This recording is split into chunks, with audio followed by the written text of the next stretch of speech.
मुंबई गोवा महामार्गावर पेन तालुक्यातील दुर्शेत येथे सोमवारी सापडलेल्या एका सुटकेसमुळे तालुक्यात खळबळ उडाली आहे।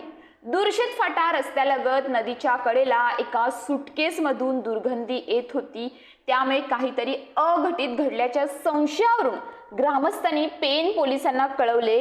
पेन पोलिसांनी सुटकेस उघडली तेव्हा त्यात एका महिलेचा मृतदेह आढळला।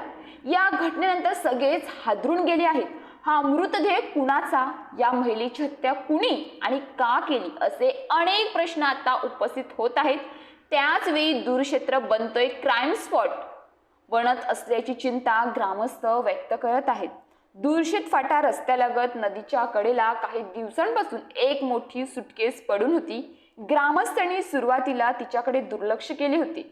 कुणीतरी जुनी बॅग फेकून दिली असेल असे ग्रामस्थांना वाटत होते। मात्र 4-5 दिवसानंतर या सुटकेसमधून दुर्गंधी येऊ लागल्याने ग्रामस्थांना संशय आला। ही माहिती त्यांनी पोलिसांना कळवल्यानंतर पेन पोलीस ठाण्याचे निरीक्षक संदीप बागुळ यांच्या नेतृत्वाखाली पथक घटनास्थळी दाखल झाले।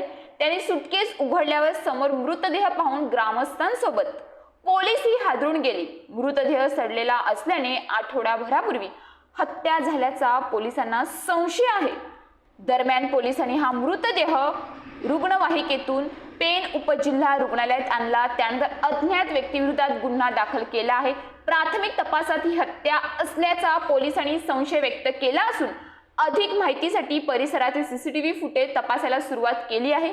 सुटकेसमधील मृतदेह प्रकरणाचा अधिक तपास पोलीस उप अधीक्षक गजानन टोंपे यांच्या मार्गदर्शनाखाली पोलीस निरीक्षक संदीप बागुल, सहाय्यक निरीक्षक निलेश राजपूत करत आहेत।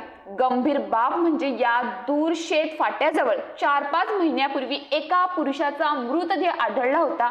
शिवाय बंदुकीच्या काही गोळ्या सापडल्या होत्या। आधीची आणि आत्ताच्या घटनेमुळे स्थानिक चिंतित झाले आहेत।